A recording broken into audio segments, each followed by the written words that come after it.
अस्सलाम वालेकुम dear candidates, IWS virtual academy की तरफ से आप सबको वेलकम करते हैं।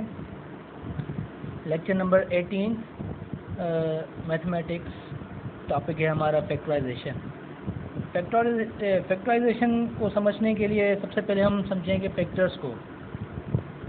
फैक्टर्स हम उसको कहते हैं जिसमें हमारे जो नंबर्स हों या कोई अलजेब्रिक एक्सप्रेशन हो या वेरिएबल हो, जिसका जो है कम्प्लीटली कोई डिवाइज़र हो।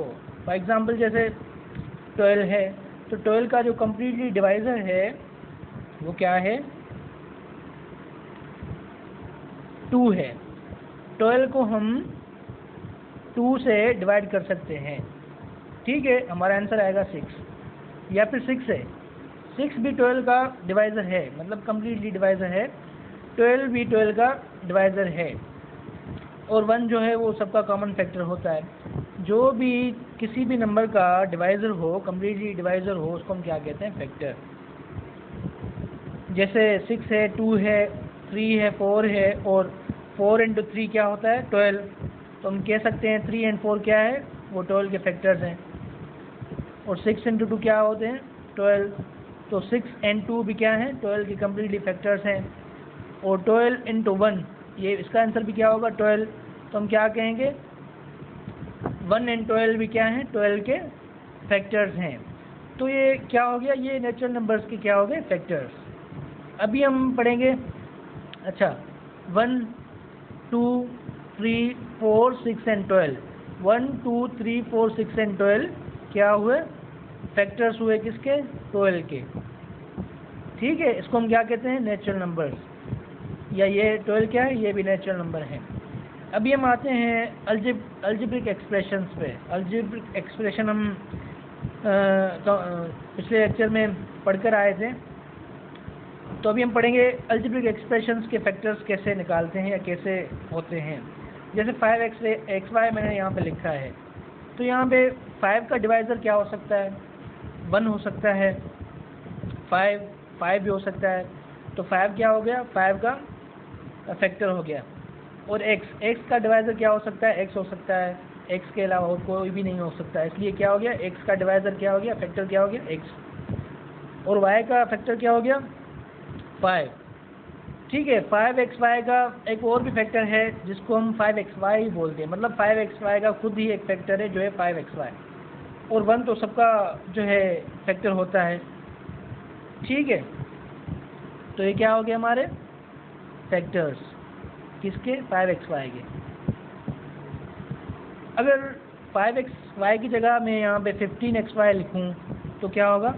यहाँ पे x का फैक्टर तो x ही आएगा, क्योंकि x को डिवाइड x ही कर सकता है, ठीक है। x को y डिवाइड नहीं कर सकता। तो x का फैक्टर क्या हो गया? x। और y का फैक्टर क्या होगा? y का फैक्टर x नहीं हो सकता, क्योंकि y को x डिवाइड नहीं कर सकता। अभी देखेंगे 15 का 3 भी फैक्टर हो सकता है, क्योंकि 3 15 को डिवाइड कर सकता है। 5 भी हो सकता है, 5 15 को डिवाइड कर सकता है 3 टाइम्स। 1 तो सबका होता है, एंड 15 ऑलरेडी 15 का है फैक्टर। तो हम कह सकते हैं 1 3 5 एंड 15 क्या है? 15 के फैक्टर्स हैं, ठीक है। तो यहाँ पे क्या होंगे? ये फैक्टर्स होंगे 15xy के। अभी हम देखते हैं एक और एग्जांपल है 3x इंटू x प्लस 2, ठीक है। अभी 3 के फैक्टर्स 3 हो सकता है, उसके अलावा 1 है। और 1 इंटू 3 क्या होता है? 3। तो 3 भी फैक्टर है 3 का। और x का फैक्टर x ही हो सकता है। एंड इसके बाद जो ब्रैकेट में सारा एक्सप्रेशन दिया हुआ हमें, तो वही जस्ट उसका जो है डिवाइज़र हो सकता है। उसके अलावा अगर मैं कहूँ x प्लस 2 का 2 फैक्टर है, तो ये गलत होगा, क्योंकि 2 जो है सबको, सारे एक्सप्रेशन को डिवाइड नहीं कर सकता। x प्लस 2 को x प्लस 2 ही डिवाइड कर सकता है, इसलिए हम कहेंगे x प्लस 2 क्या है? इसका फैक्टर है, ठीक है। ये हो गए फैक्टर्स। अभी हम पढ़ेंगे कि फैक्टराइजेशन के मेथड्स कितने हैं और किस तरह हम उन मेथड्स के ज़रिए फैक्टर्स निकाल सकते हैं। अभी जैसे मेथड्स ऑफ फैक्टराइजेशन में सबसे पहले है method common factor. Common factor के तहत हम किसी भी एक्सप्रेशन, अलजेब्रिक एक्सप्रेशन का जो है, जैसे मैंने लिखी है अलजेब्रिक एक्सप्रेशन, इसके हम जो है कॉमन फैक्टर्स निकाल सकते हैं। तो कॉमन फैक्टर किसको कहते हैं? जैसे मैंने एग्जांपल लिया है 5xy + 10x। तो यहाँ पे 5 का जो डिवाइज़र है वो क्या है? 5। तो हम क्या कह सकते हैं कि 5 क्या है? 5 का फैक्टर है, और x का फैक्टर है x, एंड y का फैक्टर है y, प्लस उसके बाद 10 का जो है 2 भी फैक्टर हो सकता है, क्योंकि 10 को 2 डिवाइड कर सकता है, एंड 10 का फैक्टर जो है 5 भी हो सकता है, एंड 5 × 2 हम क्या कह सकते हैं? ये 10 हो सकता है। इसलिए 2 और 5 10 के फैक्टर्स हो सकते हैं। अब हम यहाँ पे देखेंगे कि एडिशन या कोई भी निशानी के बाद जो भी एक्सप्रेशंस हो, नंबर्स हो, उनमें जो कॉमन नंबर्स, कॉमन फैक्टर्स हों, जैसे यहाँ पे 5xy का 5 है तो 10x का यहाँ पे 5 भी फैक्टर है, और 5xy का x यहाँ पे फैक्टर है, तो यहाँ पे 10x का x यहाँ पे भी फैक्टर है। मतलब 5 एंड x क्या हो गया? इन दोनों में कॉमन हो गया। तो हम क्या कह सकते हैं? इन दोनों में 5x क्या हो गए? कॉमन फैक्टर्स हो गए, इसलिए हम इसको कहते हैं कॉमन फैक्टर मेथड। अभी जैसे ये लिखा हुआ है 5xy + 10x, तो यहाँ पे कॉमन क्या हुआ? 5x। तो मैं यहाँ पे क्या लिखूँगा? 5x। ये हो गए कॉमन, क्योंकि 5x इसमें भी है, इसमें भी है। 5x यहाँ पे मैं कॉमन करके फिर यहाँ पे देखूँगा 5x तो मैंने यहाँ पे कॉमन ले लिया, फिर यहाँ पे क्या रिमेनिंग बचा? y प्लस, और यहाँ पे x तो निकल गया, ठीक है, x कॉमन हो गया। तो 5 का 10 पे टेबल कितनी मरतबा जाएगा? 2 मरतबा। तो ये क्या हो गया? ये हमारे हो गए फैक्टर्स किसके? इस एक्सप्रेशन के, by using common factor method. ठीक है, इसको हम कहते हैं कॉमन फैक्टर मेथड। अभी हम चलते हैं रीग्रुपिंग मेथड पे। रीग्रुपिंग मेथड में हम इस तरह करते हैं कि अगर कोई भी एक्सप्रेशन दी हुई हो, अगर उन सारे जो एक्सप्रेशन दी हुई हो उसमें उस सारी एक्सप्रेशन में से कोई कॉमन नहीं निकल रहा, तो हम ग्रुप्स बनाते हैं। जैसे अभी मैं आपको करके दिखाऊंगा। अच्छा, अगर आपको कोई क्वेश्चन दिया हुआ हो, उस पर आप देखेंगे अगर फर्स्ट मेथड यूज़ हो रहा है तो फर्स्ट मेथड लगाएंगे कॉमन फैक्टर, अगर फर्स्ट मेथड यूज़ नहीं हो रहा तो रीग्रुपिंग लगाएंगे, अगर रीग्रुपिंग नहीं हो रहा तो नेक्स्ट मैं मेथड्स आपको पढ़ाऊँगा वो करेंगे। ठीक है, अभी ये लिखा हुआ है 2xy + 3x + 2y + 3। तो यहाँ पे देखेंगे, यहाँ पे x कॉमन है और यहाँ पे भी x कॉमन है, और इस एक्सप्रेशन में कुछ भी कॉमन नहीं है विदाउट 1। यहाँ पे 1 भी कॉमन है। ठीक है, तो सबसे पहले हम यहाँ पे कॉमन लेंगे x। ठीक है, x कॉमन हो गया, तो यहाँ पे क्या बचा? 2 एंड y, 2y मैंने यहाँ पे लिखा, प्लस यहाँ पे क्या रिमेनिंग बचा? 3, क्योंकि x कॉमन ले लिया मैंने। अब यहाँ पे देखेंगे, यहाँ पे कॉमन क्या होगा? यहाँ पे कुछ भी कॉमन नहीं है विदाउट 1, क्योंकि 1 सबका कॉमन फैक्टर होता है। तो यहाँ पे मैं क्या करूँगा? 1 कॉमन लूँगा, 2y सेम + 3। तो अभी यहाँ पे देखेंगे, जैसे ये 2y + 3 यहाँ पे भी है, यहाँ पे भी है, तो हम इसको क्या करेंगे? रीग्रुप करेंगे, एक मरतबा लिखेंगे। पहले तो ये लिखेंगे x + 1 एंड देन 2y + 3। अभी ये x + 1 एंड 2y + 3 क्या हो गए? इसके कॉमन फैक्टर्स, फैक्टर्स हो गए बाय यूजिंग रीग्रुपिंग मेथड। अभी इसी एक्सप्रेशन को लेके मैं एक और तरीका आपको बता रहा हूँ। जैसे ये लिखा हुआ है 2xy + 3x + 2y + 1। अब यहाँ पे आप देखेंगे, जैसे ये 3x लिखा हुआ है यहाँ पे, ठीक है, तो 3 यहाँ पे कॉमन हो रहा है एंड 3 यहाँ पे कॉमन हो रहा है, एंड फिर उसके बाद ये दो एक्सप्रेशन आप देखेंगे, यहाँ पे 2 कॉमन हो रहा है और y कॉमन हो रहा है। तो इसको आप रीअरेंज करके भी जो है ग्रुप्स बना सकते हैं। जैसे 2xy मैंने लिखा, उसके बाद +2y, फिर 3x लिखा, फिर 3 लिखा। अब यहाँ पे बिल्कुल इजी हो गया।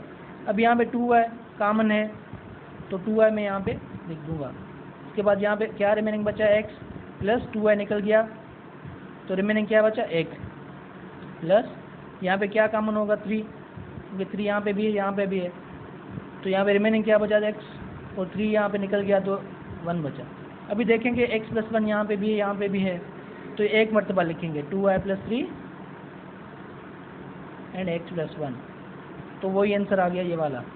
मतलब ये जो है ये भी इसके क्या हो गया, फैक्टर्स हो गए बाय यूजिंग रीग्रुपिंग मेथड। अभी हम चलते हैं तीसरे मेथड पे। अच्छा, इस मेथड को हम कहते हैं यूजिंग आइडेंटिटी मेथड।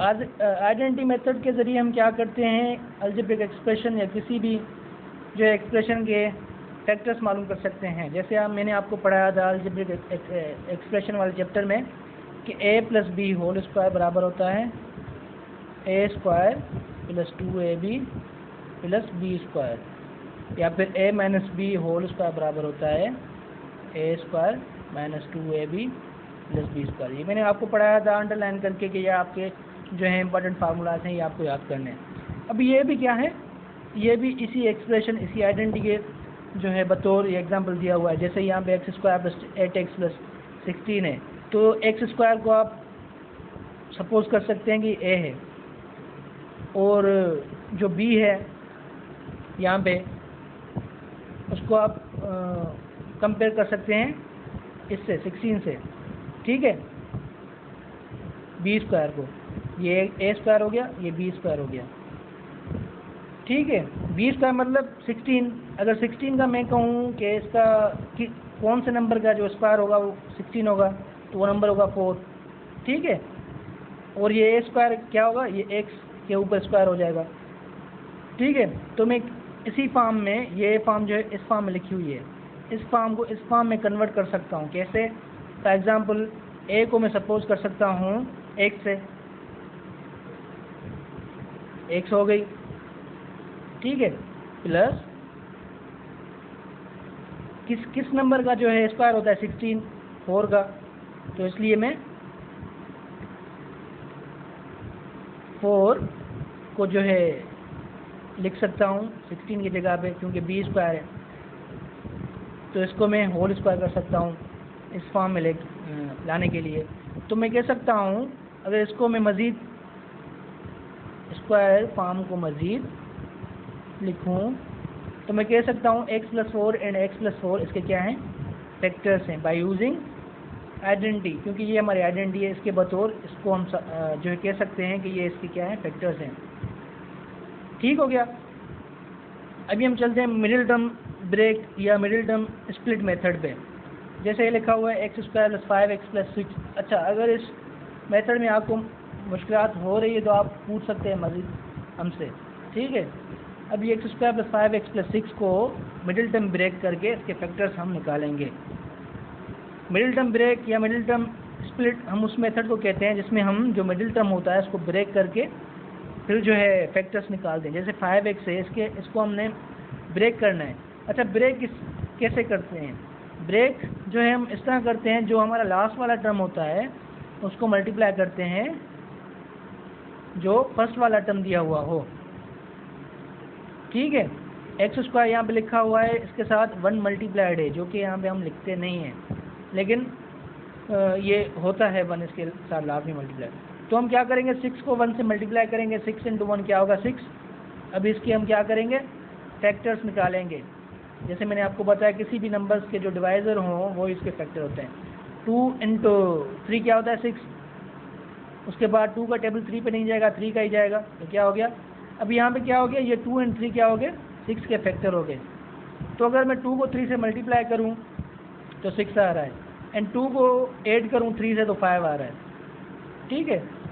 इस फैक्टर्स को जहन में रख के हमने ये सोचना है, अगर इन फैक्टर्स को हम मल्टीप्लाई करें तो जवाब हमारा ये लास्ट वाले नंबर का है, और अगर उसको हम ऐड करें तो मिडिल वाला जो है वो उसका आंसर आ जाए। तो इसका मतलब क्या हुआ कि जो मिडिल हमारा टर्म है ये ब्रेक हो गया 2 एंड 3 में, ठीक है। तो हम कह सकते हैं x square plus 2x plus 3x plus 6, क्योंकि 2 एंड 3 क्या हो गया 5। तो अभी यहाँ पे एक्स स्क्वायर एंड 2x में क्या कॉमन है, x कॉमन है, x मैंने यहाँ पे कॉमन ले लिया। एक्स स्क्वायर में से एक x जो है वो हमने निकाल दिया, कॉमन ले लिया, तो फिर यहाँ पे क्या बचा, यहाँ पे x रिमेनिंग हुआ, एंड प्लस 2x में से x को हमने कॉमन ले लिया, बाकी यहाँ पे क्या रिमेनिंग हुआ 2, ठीक है, प्लस ये हो गई हमारी एक्सप्रेशन। अभी इस पे आएंगे, 3x प्लस 6 पे। यहाँ पे हम देखेंगे 3 यहाँ पे कॉमन हो रहा है क्योंकि 3 का टेबल 6 पे जा रहा है, और 6 कॉमन नहीं हो रहा क्योंकि यहाँ पे x नहीं है। तो हम यहाँ पे जस्ट 3 कॉमन लेंगे, 3 कॉमन हो गया, यहाँ पे बचा x प्लस 3 का टेबल 6 पे 2 मरतबा जा रहा है। अभी हम आएंगे रीग्रुपिंग वाले मेथड पे। अभी हमारे ग्रुप्स बन रहे हैं जैसे x plus 2 and x plus 2, इन दोनों को हम एक मरतबा लिखेंगे, ये x प्लस 3 हो गया एंड ये x प्लस 2 हो गया। तो हम कह सकते हैं ये x plus 2 and x plus 3 जो है, ये जो है इसके फैक्टर्स हैं by using middle term break या मिडिल टर्म स्प्लिट मेथड। ठीक है, तो नेक्स्ट लेक्चर में मिलते हैं, अब तक के लिए इतना ही, अल्लाह हाफ़िज़।